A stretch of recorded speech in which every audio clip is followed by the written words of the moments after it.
ராகவில் நீங்கள் கேட்டுக்கொண்டிருப்பது மர்ம தேசம். திருமதி கமலா, என்னதான் நடந்துச்சு? நாங்க சின்ன வயசுல இருக்கும்போது தோட்டப்புறத்துல இருந்தோம். தோட்டப்புறம்னா அந்த தோட்டப்புறத்து பேரு வால்ரோப் தோட்டம். இப்பயும் இருக்கு அந்த தோட்டம். அப்ப அம்மா அப்பா ரெண்டு பேரும் ரெண்டு ரூம் தான் அந்த வீட்டுல. அங்க அம்மா எல்லாம் ஒரு ரூம் படுத்துக்குவோம், ஒரு ரூம் சாமி ரூம். அப்பா ஹால்ல படுத்திருப்பாரு. எங்க வீட்டுக்கு நேரா பாத்தீங்கன்னா சுடுகாடு. நேராவே, ஏன்னா தோட்டப்புறத்துக்குன்னு ஒரு சுடுகாடு தான், அது நேரா அந்த மூலையில அதை வச்சிருப்பாங்க. அந்த வீட்டுக்கு நேரா தான் நம்ம வீடு. வாசப்படி தோன்றல அதுதான் நம்ம பாக்கணும். பக்கத்துலயே மாடு தோட்டம், அந்த அப்படியே மாடு எல்லாம் கட்டி வச்சிருப்பாங்க. அந்த நேரத்துல நைட்ல நம்ம தூங்கும் போது எத்தனை முறை யாரு முழிச்சாலும் சரி, எங்க அப்பா மேல சின்ன சின்ன குட்டி குட்டி சுத்து பாவடைன்னு சொல்லுவாங்களே, அந்த காலத்துல பாய்ப்பாங்க சுத்து பாவடை. அந்த மாதிரி குட்டி குட்டி குட்டி குட்டியா அந்த மனித உருவம் தான், ஆனா பொம்மை மாதிரி இருக்கும் பாக்கிறதுக்கு. எங்க அப்பா மேல ஏறி போய் விளையாடும், எங்க அப்பா வயிற்று மேல உட்காந்துருக்கும், சுத்தி சுத்தி ஓடியாரும். எத்தனையோ முறை நாங்க பாத்துட்டோம் அதை. அந்த மாதிரி பார்த்ததும் ஒரு முறை சொல்லக்கூடாதுன்னு நான் சொல்றேன் எங்க அக்காவை பத்தி. அக்காவுக்கு 1 பாத்ரூம் வந்துருச்சுன்னு சொல்லி வெளியே போயிருக்காங்க. அப்பெல்லாம் எஸ்டேட்ல கதவு வெளியே தானுங்க இருக்கும், அது 2 கதவா இருக்கும். சின்ன கதவு மட்டும் திறந்து வெளியே போயிருக்காங்க. அவங்க அந்த டைம்ல அவங்களோட வேலையை பார்த்துட்டு இருக்கும்போது நிக்கிதான் பாருங்க ஒரு வெள்ளை உருவம், அவ்வளவு பெருசுக்கு. அக்கா பயப்படாம அவங்க வேலையை மும்முரமா முடிச்சிட்டு உள்ள வந்துட்டாங்க பாத்ரூம்ல இருந்து பாருங்க. அப்புறம் பக்கத்துல படுத்துருந்தீங்க, அக்கா கணமேனு அப்படியே முட்டி முட்டிட்டே போய் பாக்குறேன். அக்கா கிச்சன் கதவு திறந்துருக்கு வெளியே. இவங்க பாத்ரூம் வந்துட்டாங்க உள்ளுக்கு. மறுநாள் பார்க்கும்போது என்ன காய்ச்சி, ஒண்ணும் இல்ல என்ன ஆச்சு, ஒண்ணும் இல்ல சரியான காய்ச்சல். மறுபடியும் கூட்டிட்டு போக வேண்டியதான். போய் வழக்கமா கேட்கும் போது இந்த மாதிரி எங்க அக்கா சொன்னாங்க பாருங்க, அப்படியேப்பட்ட உருவத்தை பார்த்தாங்களாம். பட் இருந்தா அக்கா கூல எல்லா வேலையும் முடிச்சுட்டு வந்திருக்காங்கன்னா பெரிய ஆளுதான். நம்ம மமரமா இருந்துக்காங்க பாத்துக்கங்களேன், தைரியமா இருந்திருக்காங்க. பயந்து இருந்தா அது என்னன்னா, ஆனா பயந்தான் சின்ன வயசு கீதா. அப்ப நம்மளுக்கு என்ன 13 வயசு 12 வயசு இவ்வளவுதான் இருக்கும். அவங்களோட அவசரம் அவங்களுக்கு தான் தெரியும். ஆமா, எப்படி பார்த்தாலும் என்ன எழுப்பிருக்கலாம், அவங்க எழுப்பல, அவங்க தைரியமா போயிட்டாங்க. ஆனா நிறைய இருக்கு தோட்டப்புறத்துல, நம்ம பார்க்காதது நிறைய இருக்கு. நம்மள கூடயே இருப்பாங்க. அவங்க இறந்துட்டாங்க வச்சுங்களேன், அந்த மாதிரி கூட எங்க தோட்டப்புறத்துல இருக்கு. இறந்து கொண்டு போய் புதைச்சிட்டு வந்துட்டாங்க, எரிச்சிட்டாங்கன்னு நினைக்கிறோம். அந்த நைட்டு வீட்டுக்கு வந்துட்டாங்க. யாரு? நேபரா? நம்ம எஸ்டேட்ல நடந்தவங்க. அவர் பூசாரி. இப்ப நான் சொன்னேன்னா இந்த ரேடியோ கேட்கறவங்க கண்டிப்பா கண்டுபிடிச்சிருவாங்க இவரை பத்தி தான் சொல்றாங்க அப்படின்னு. என்ன நடந்துச்சு கொஞ்சம் தெளிவா எனக்கு ஓரளவுக்கு. அவங்க மனைவி இறந்துட்டாங்க. அவங்க மனைவியை கொண்டு போய் எரிச்சிட்டு வீட்டுக்கு எல்லாம் படுத்துட்டு அந்த விளக்கு எரியாம பாத்துக்கோங்க இல்லையா, அது அணியாம. அந்த நேரத்துல அது அந்த காலத்துல எத்தனை மணிக்கு தான் கரண்ட் இருக்கும், அப்புறம் அடிச்சிருவாங்க. அடிச்சிட்டு போய் கொஞ்ச நேரத்துல பிள்ளைங்க எல்லாம் படுத்திருக்காங்க. அவங்க மனைவி அவர் எழுப்பிருக்காங்க, அங்க பாருங்க விளக்கு அமைஞ்சிருச்சு, விளக்கு ஏத்துங்க, நல்லது இல்ல வீட்டுக்கு, பிள்ளைங்க நல்லா கொசு கடிக்குது பாருங்க அப்படின்னு. ஆனா அதிரடி போய் பார்த்தா என்னடா இது, இப்பதானே நம்ம இது பண்ணிட்டு வந்தோம், என்ன இந்த மாதிரி பார்த்தா உண்மையிலேயே விளக்கு அமைஞ்சு போய் தான் இருக்கு. அப்புறம் அந்த கோயில்ல உள்ளவங்களை போய் விசாரிச்சு கேட்கறப்ப அப்ப அவங்க சொல்லியிருக்காங்க, அவங்க கொஞ்சம் கஷ்டப்படுற குடும்பம் தான் கேட்டாங்க. அப்ப அவங்க சொல்லியிருக்காங்க, இந்த பொறி கடல் எல்லாம் நம்ம பொறிப்பாங்க இல்லையா அந்த நேரத்துல, அது கொஞ்சமா பொறிச்சு அவங்க அந்த இதுக்கு அப்படி போட்டிருக்காங்க போல இருக்கு. அதனால நீங்க போட்டது உங்க மனைவி பொறுக்கிட்டே வீட்டுக்கு வந்துட்டாங்க, திருப்பி நீங்க அதே மாதிரி செய்யணும் அப்படின்னு சொல்லி வாழை, எனக்கு நல்லா ஞாபகம் இருக்குதான், வாழை மரத்தை வெட்டி அது ஒரு மாதிரி பாடை மாதிரி கட்டி அதுல ஒரு முறை பொம்பளை மாதிரி செஞ்சு கட்டி புடவை கட்டி கூட்டிட்டு போனாங்க. மறுபடியும் அந்த பொறி, ஏன்னா இதெல்லாம் நம்ம கண்ணு முழுக்க பாப்பாங்க, நம்ம வீடு தாண்டிதான் அந்த சுடுகாட்டுக்கே போகணும். அந்த மாதிரி செஞ்சாங்க மறுபடியும். அது நினைக்க எனக்கு ஒரு 10-11 வயசு இருக்கும். அந்த மாதிரி நடந்தது. உங்க வாழ்க்கையிலும் மர்மமான சம்பவம் நடந்திருக்கா? அதை பத்தி பேசணும் ராகல் அப்படின்னு நினைச்சீங்கன்னா எங்களுக்கு வாட்ஸ்அப் பண்ணுங்க. 0164913333. உங்க பெயர், அதுக்கப்புறம் #MD அப்படின்னு டைப் பண்ண மறந்துடாதீங்க.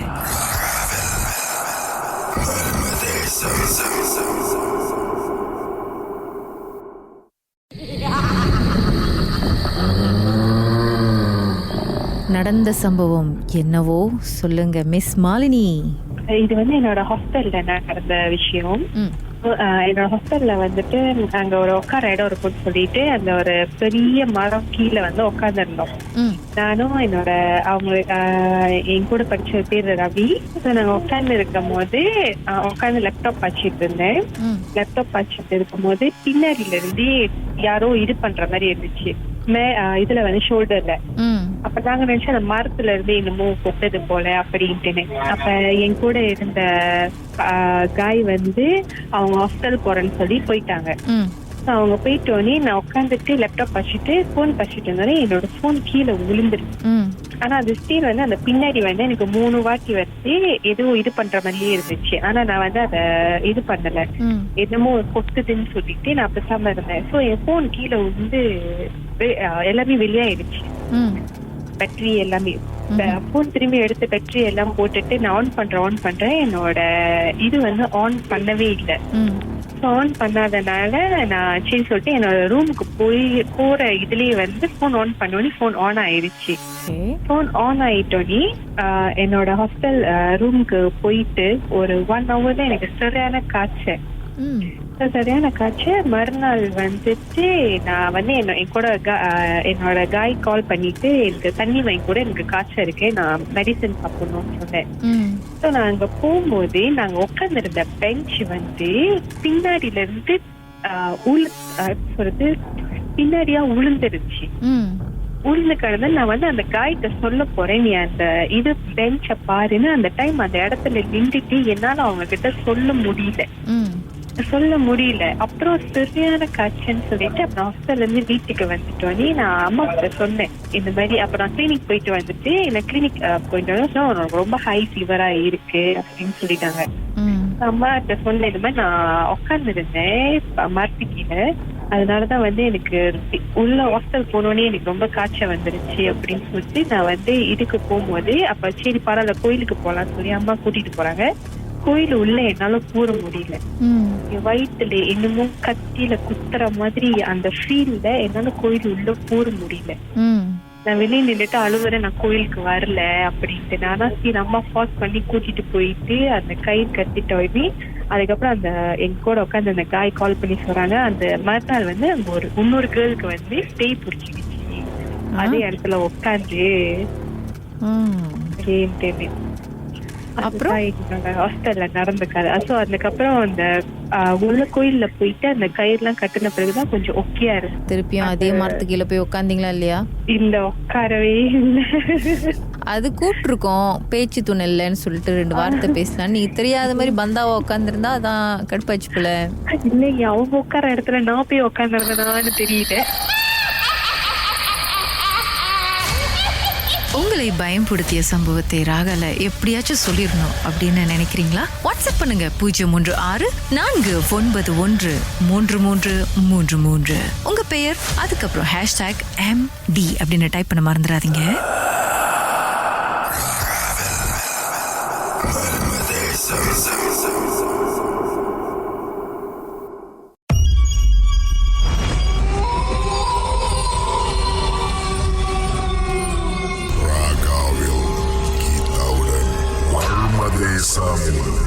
வணக்கம் திரிஷான், என்னதான் நடந்துச்சு? வணக்கம் மேடம். இது வந்து நடந்தது வந்து ஒரு 10 வருஷத்துக்கு மேல இருக்கோங்க. நாங்க வந்து யூனிவர்சிட்டியில படிச்சுட்டு இருக்கும் போது நாங்க வந்து எக்ஸாமுக்கு 3 மாசத்துக்கு முன்னுக்கு வந்து ஒரு பிரேக் விடுவாங்க. அப்ப ப்ரிப்பேர் பண்ணிட்டு இருக்கும் போது வந்து எங்களோட ஃப்ரெண்ட்ஸ்ல வந்து ரொம்ப க்ளோஸான ஃப்ரெண்ட்ஸ்ல வந்து 4 பேர் வந்து பக்கத்துலயே ஒரு வீட்டுல வந்து ரெண்டல் எடுத்து அங்க எல்லாரும் ஒன்னா ஜாயின்ட் ஸ்டடிஸ் பண்றதுக்கு முடிவு பண்ணாங்க. அந்த வீட்டுல வந்து அவங்க படிச்சுட்டு இருக்கும் போது அப்புறம் கொஞ்ச நாள் சென்று ஒரு மாசம் சென்று கொஞ்சம் கொஞ்சமா டிஸ்டர்பன்ஸ் என்னமோ இருந்திருக்கு. அப்ப என்ன ஆச்சுன்னா அந்த வீட்டுல வந்து தங்கி இருக்கிறவங்களுக்கு வந்து ஒவ்வொரு ஆளுக்கும் தனித்தனி விதமா டிஸ்டர்பன்ஸ் இருக்கு. ஒரு 12 மணிக்கு மேல வந்து யாரோ ஒருத்தவங்க நடந்து போற சத்தம், திடீர்னு சத்தம், கத்துற சத்தம், அழுகிற சத்தம் இதெல்லாம் ஏற்பட்டிருக்கு. ஸோ இந்த மாதிரி ஏற்பட்டிருக்கும் போது அப்ப ஒன் ஆஃப் மை ஃப்ரெண்ட் அவர் என்ன பண்ணிட்டாரு, ஓகே இது வந்து ஏதோ ஒரு டிஸ்டர்பன்ஸ் இருக்குது அப்படின்னு சொல்லிட்டு அவர் என்ன படிக்க ஆரம்பிச்சாரு ராத்திரில. அவர் வீட்டுக்கு அவரோட ரூம் வாசல வந்து யாரோ எத்துற மாதிரி கனமா எத்துற மாதிரி கண்டினியூஸா எத்துற மாதிரி சவுண்ட் எல்லாம் கேட்டு இருக்கு. அப்ப அதுல அவருக்கு தெரிஞ்சிருச்சு படிக்கிறது நிப்பாட்ட ஏதோ முயற்சி பண்ணுது அப்படின்ட்டு. அவர் படிச்சுட்டு இருக்கும்போது ஒரு நாள் என்ன ஆச்சுன்னா அந்த உருவம் வந்து அவரோட ரூம் உள்ளுக்கு பூந்து அந்த வீசிட்டு அவரை அரைஞ்சிருச்சு ஒரு அறை. அரைஞ்சிட்ட பிறகு அதுக்கப்புறம் அவருக்கு தெரிஞ்சிச்சு இது ரொம்ப கொஞ்சம் பவர்ஃபுல்லானது போல இருக்கு அப்படின்ட்டு. ஆனா என்ன ஒரு இதுனா ஒவ்வொரு ஆளுங்களுக்கும் ஒவ்வொரு டிஸ்டர்பன்ஸ் நடந்திருக்கு. ஆனா யாருமே வெளியில டிஸ்கஸ் பண்ணாம அதை பத்தியே ஒண்ணுமே பேசாம இருந்திருக்காங்க ஒரு மாசத்துக்கு மேல. அதுக்கப்புறம் இந்த உருவம் வந்துச்சுன்னு சொன்னீங்களே, அது பார்க்க எப்படி இருந்துச்சா? அவர் சொன்னாரு அந்த உருவம் உள்ளுக்கு பூந்தது வந்து அந்த உருவமாவே தெரியல. திடீர்னு கையில இருந்து ஏதோ ஒண்ணு எடுத்து அப்படி வீசுற மாதிரி தான் இருந்துச்சு. எந்த விதமான விஷுவல் இது இல்ல. அந்த மாதிரி இருந்திருக்கு. சோ அவருக்கு அந்த மாதிரி நடந்த உடனே அவர் என்ன பண்ணிட்டாரு, சரி நம்ம எல்லாத்தையும் டிஸ்கஸ் பண்ணுவோம்னு சொல்லிட்டு ஒரு நாள் கூப்பிட்டு எல்லாத்தையும் உட்கார வச்சு, இந்த வீட்டுல இந்த மாதிரி எல்லாம் நடந்துகிட்டு உங்களுக்கு எல்லாம் தெரியுமா அப்படின்னு கேட்டாரு. அப்பதான் ஒவ்வொரு ஆளும் ஒவ்வொரு கதையை சொல்ல ஆரம்பிச்சிருக்காங்க. எனக்கு இந்த மாதிரி நடந்துச்சு, ரொம்ப மோசமா நடந்தது. ஒரு பர்டிகுலர் ஃப்ரெண்டோட ரூம்ல வந்து ரொம்ப கொடூரமா இருந்திருக்கு. தினந்தோறும் ராத்திரில வந்து அந்த ஃப்ரெண்டை வந்து அடிச்சுக்கிறது. அப்புறம் அவர் சட்டை கழட்டி காமிக்கும் போது உடம்பு முழுசும் காயம், குத்துப்பட்ட காயம், அடிச்ச காயம், சவுக்கால் அடிச்ச மாதிரி ஒரு காயம், அந்த மாதிரி அரைஞ்ச காயம், ரொம்ப அடிபட்டு இருக்கு. ஆனா அவர் பயந்துகிட்டு வெளியே சொன்னோம்னா இன்னைக்கு ராத்திரி இன்னும் மோசமா நடந்துக்கும் அப்படின்னு நடந்துகிட்டு அவரு சொல்லாம விட்டுருக்காரு. அப்ப இது பண்றோன்னா அவங்க என்ன பண்ணிட்டாங்க, இந்த மாதிரி ஒரு சாமியாரை கூப்பிட்டு ஒரு சடங்கு மாதிரி செய்ய பார்த்திருக்காங்க. அப்ப ஒரு சாமியார் கேட்டதுக்கு அவர் சொல்லிட்டாரு, நீங்க இந்த வீட்டுக்கு போறதுதான் நல்லது, இது ரொம்ப நாளா அங்க இருக்குது அப்படின்னு சொன்னாங்க. சொல்லிட்டோன்னே அப்புறம் இவங்க டிசைட் பண்ணிட்டு ஓகே நம்ம வீட்டு விட்டு கிளம்புவோம் அப்படின்ட்டு. அப்ப அதுக்கு கிளம்புறதுக்கு ஒரு 2 நாளுக்கு முன்னுக்கு வந்து எல்லா ஜாமானையும் எடுத்துட்டாங்க வெளியில. அப்பதான் என்கிட்ட வந்து சொன்னாங்க, இந்த மாதிரி நடந்துச்சு, நான் ஏன் ஒன்று சொல்லனா டிஸ்டர்ப் ஆயிரும் அப்படின்ட்டு சொல்ல. ஏன்னா என் கூட்டாளிங்களுக்கு எனக்கு தெரியும் என்னன்னா, ஒரு கூட்டாளிக்கு தெரியும் எனக்கு என்னால விஷுவல் ஆவி இதெல்லாம் பார்க்க முடியும் அப்படின்ட்டு. எனக்கு அது 5 வயசுல இருந்து அந்த மாதிரி அனுபவம் இருக்கு. சோ என்ன பண்ணாங்க, உனக்கு இஃப் யூ டோன்ட் மைண்ட் நீ வரியா அந்த வீட்டுக்கு அப்படின்னு சொன்னாங்க. சரி இன்னைக்கு சாயங்காலம் வந்து போவோம், அவங்க கடைசியா கொஞ்சம் இதர ஜாமான்கள்லாம் இருக்குது எடுக்கிறதுக்கு, சோ அதுக்காக போவோம் அப்படின்ட்டு போனோம். நாங்க அங்க போய் சேரும் போது ஒரு 3 மணி சாயங்காலம் தான் இருக்கும். அந்த வீட்டுக்கு போறதுக்கு முன்னுக்கு எனக்கு வந்து ஒரு மாதிரி ஆயிடுச்சு. அப்ப நான் கேட்டேன் ஃப்ரெண்ட் கிட்ட, ஏன்னா அந்த டைம்ல வந்து நான் டிரைவ் பண்ண ஆள் இல்லை, சோ எனக்கு ரோட்லாம் தெரியாது அவ்வளோ. ஆனா எனக்கு ஒரு சென்ஸ் இருந்துச்சு, இன்னமும் நெகட்டிவ்னஸ் இருக்குன்ட்டு. அப்ப நான் கூட்டாளிகிட்ட கேட்டேன், வீடு கிட்ட இருக்குதோ அப்படின்ட்டு. ஆமா, இன்னும் இங்கதான் முன்னுக்குதான் வீடு இருக்குது அப்படின்னு சொன்னாங்க. அங்க அரைவ் பண்ணிட்டு போகும்போது அங்க பார்த்தா அப்படி இருங்க பாட்டுக்கு பிறகு நம்ம பேசலாம் கொஞ்ச நேரம். சம்பவத்தை நீங்களும் எங்களோடு பகிர்ந்துக்கணும்னு நினைச்சீங்கன்னா வாட்ஸ்அப் பண்ணுங்க 0364313333. உங்க பெயர் அதுக்கப்புறம் #MD அப்படின்னு டைப் பண்ண மறந்துடாதீங்க.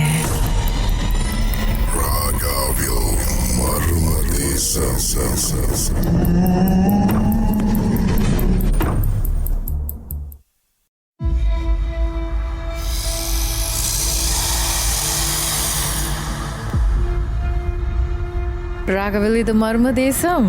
திரிஷான் அவர் யூனிவர்சிட்டி டைம்ல படிக்கும் பொழுது நடந்த ஒரு சம்பவத்தை நம்மோடு பகிர்ந்துகிட்டு இருக்கிறாரு. சார் சொல்லுங்க, அந்த வீட்டுக்கிட்ட போயிட்டீங்க, அதுக்கப்புறம் என்ன நடந்துச்சு? அந்த வீடு எப்படின்னா 2 மாடி வீடு.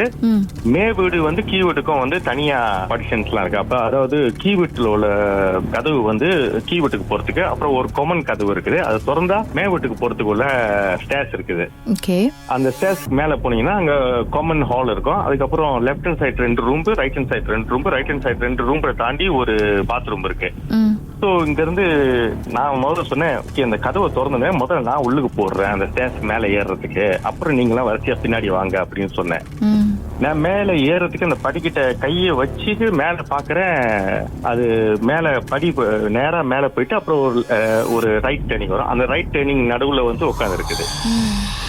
அது எப்படி உட்காந்துருக்குன்னு கேட்டீங்கன்னா, அப்ப ஒரு மெக்ஸி மாதிரி போட்டு தலைமுடி விரிச்சு போட்டு உட்காந்து இருக்குது, மூஞ்சி மறைச்சிக்கிட்டு கீழே குடிஞ்சு பாத்துக்கிட்டு இருக்கு எங்களை.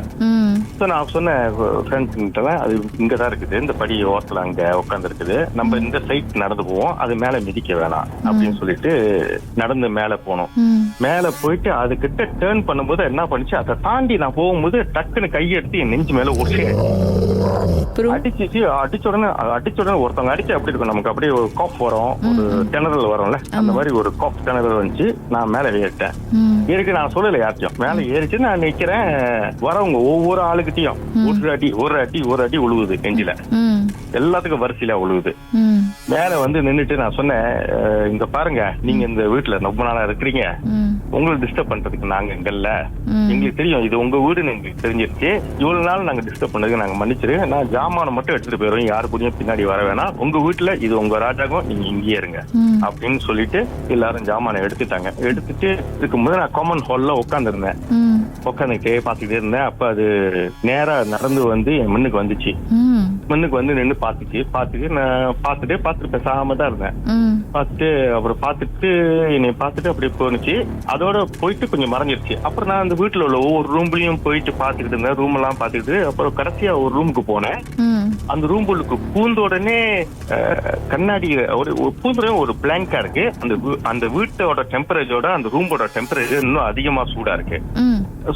அப்படி கண்ணாடி பார்த்தா கண்ணாடியில என் உருவமே தெரியல. அப்ப திரும்பிட்டு நான் அந்த ரூம் போட்டு வெளியே வந்தோன்னா ஃப்ரெண்ட்ஸ் கேட்டேன், இந்த ரூம்ல தான் அந்த தம்பி அந்த இன்னொரு ஃப்ரெண்ட் தங்கி இருந்தாங்க, ரொம்ப அடி விழுந்து ரூம் இல்லையா அப்படின்னு கேட்டேன். அப்ப உனக்கு எப்படி தெரியும் அப்படின்னு கேட்டாங்க.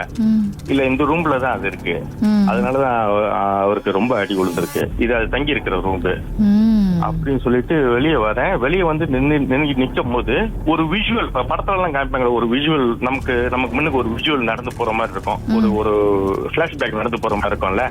அந்த மாதிரி அந்த ரூம்ல இருந்து அந்த பொண்ணு உருவம் வந்து கத்திக்கிட்டே அழுந்துகிட்டே ஓடியாருது. நேரா ஓடி போய் பெல்கனி வெளியில மேமாடியில இருக்க பெல்கனி நிக்குது, அழுகுது, அழுந்து கத்திக்கு தலையில அடிச்சுக்கிட்டு திருப்பி ஓடுது அந்த ரூமுக்கு. இப்படியே ஒரு 3 வாட்டி காமிச்சிட்டு என்கிட்ட. அப்ப பாத்துட்டு நான் ஒண்ணுமே சொல்லல, பாத்துட்டு நான் வந்துட்டு அதுக்கப்புறம் யூனிவர்சிட்டியில போயிட்டு நான் சொன்னேன், இந்த மாதிரி ஒரு விஷுவல் நான் பார்த்தேன் அப்படின்னு சொன்னேன். அது என்ன விஷுவல் எனக்கு தெரியல, அது உள்ளுக்கு அந்த ரூம்ல இருந்து ஓடுது, அழுகுது, திருப்பி வருது, இதுதான் பார்த்தேன் அப்படின்னு சொன்னேன். மறுநாள் வந்து என் ஃப்ரெண்ட்ஸ் வந்து அந்த பக்கத்துல கீழே தங்கி இருக்கிறவங்களோட நெய்பர்கிட்ட சாவி கொடுக்க போனாங்க. அப்ப சாவி கொடுக்க போகும்போது அந்த நெய்பர் சொன்னாங்களா, மேல எதுவும் டிஸ்டர்ப் பண்ணல, நீங்க வீட்டு மாதிரி போறீங்களா அப்படின்னு கேட்டாங்களா. ஆமாங்க அப்படின்ட்டு. இல்ல ரொம்ப நாளுக்கு முன்னுக்கு இந்த வீட்டுல ஓனரா இருந்தவங்க வேற ஆளு ஒரு அந்த மேமாடியில தங்கி இருந்தவங்க வந்து அது நடந்து வந்து ஒரு 25 வருஷத்துக்கு மேல ஆச்சுங்களா. அந்த மேமாடியில தங்கி இருந்த ஒரு பொண்ணு வந்து இன்னொரு பையன் வந்து காதலிச்சிருந்திருக்காரு. அப்ப காதலிக்கும் போது அப்ப இந்த வீட்டுல வந்து எதிர்ப்பு தெரிவிச்சனால அந்த பொண்ணு அந்த பையனும் வந்து அன்னைக்கு ராத்திரி வந்து அந்த பொண்ணு வீட்டை விட்டு ஓடுற மாதிரி பிளான் பண்ணி இருந்திருக்காங்க. ஆனா அந்த பையன் கடைசி வரைக்கும் வரல. இப்ப விடிய அந்த பொண்ணு வந்து அழுந்துகிட்டே மேல பாத்து இருந்திருக்கு, வரவே இல்லை பல்கனியில. மறுநாள் காலையில எந்திரிச்சு பாத்துருக்காங்க, அந்த பொண்ணு வந்து அந்த ரூம்ல வந்து மாட்டிக்கிட்டு இறந்துருக்கு. சோ அந்த விஷுவலுக்கும் இவங்க சொன்ன கதைக்கும் அப்புறம் தான் எனக்கு கனெக்ஷன் கிடைச்சிச்சு. Maybe she wants to tell that இதுதான் எனக்கு நடந்திருக்கு அப்படின்ட்டு. இதுதான் ஒன் ஆஃப் மை எக்ஸ்பீரியன்ஸ்ல நடந்தது. மர்ம தேசத்தில் நீங்களும் பேசணும் அப்படின்னு நினைச்சீங்கன்னா எங்களுக்கு நீங்க வாட்ஸ்அப் பண்ணலாம். 036-491-3333. உங்க பெயர், அதுக்கப்புறம் #MD அப்படின்னு டைப் பண்ண மறந்துடாதீங்க.